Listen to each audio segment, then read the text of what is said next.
Kazi anayoifanya sasa kwa muda wa miaka 4 ikimpatia riziki yake ya kila siku, na ukimkuta kazini kwake, umakini ndio msingi wa utendaji unaosindikizwa na burudani.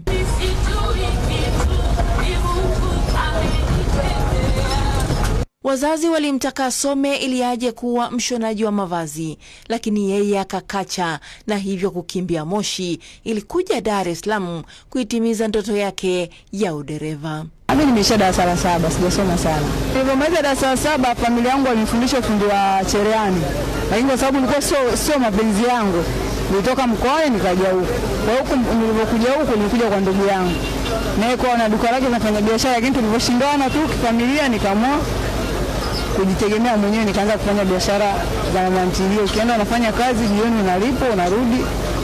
Nifanya biashara ya mamalishe, lakini akili yangu haikuwepo kule. Kule nilikuwa kwa sababu ya kutafuta kipato cha siku 2-3, nikawa natafuta nafasi ya kuja kuwa kondakta ili iwe rahisi kuwa dereva. Kwa hiyo nikawa nimepata nafasi ya kondakta, nikafanya kondakta kwa miaka kadhaa. Nikapata nafasi, yani dereva nilikuwa naye akanifundisha dereva, nikafahamu, nikaenda nikasoma. Na mimi nikawa naendesha daladala tu. Licha ya kwamba ni kazi aliyoipenda, lakini anakiri kuna changamoto si haba ambazo hazimkatishi tamaa bali zinamuongezea nguvu. Watakudharau, watakuongea maneno ya kejeli, na wapo ambao watakupongeza kwamba tu ulikopo nao usikate tamaa, endelea kupambana. Kwa hiyo zote mimi wanapokea kidharau, lakini kwa sababu lengo langu ndio nalo lifuatilia. Yani mimi ninachozingatia ni lengo langu mimi, kwamba nini ninataka. Na matarajio yako ni yapi? Na matarajio yangu mimi, na mimi napambana na mimi na kwangu kama hiyo. Na mimi ninajituma, sio natumwa na bosi.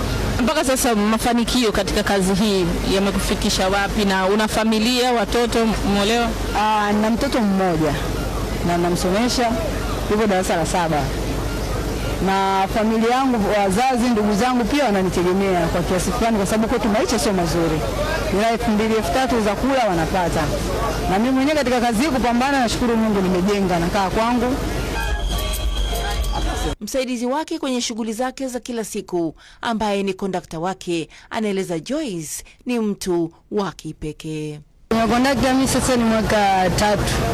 Niko naye mwaka 3. Na nimeanza kazi na yeye, ndo mwalimu wangu. Yeye ndo kanifundisha kazi mpaka sasa hivi niko naye. Ni mtu mwenye upendo sana, mwaminifu. Napenda sana kufanya naye kazi. Na mimi natamani niwe dereva kama yeye.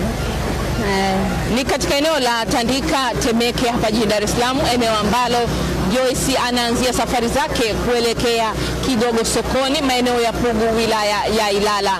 Na ikiwa leo ndio siku ya wanawake duniani, anatoa ujumbe kwa wanawake wote kwamba hakuna kuchagua kazi, ili mradi mkono ingie kinywani na kazi hiyo iwe ya halali. Esther Belamalisa, Habari Weekend.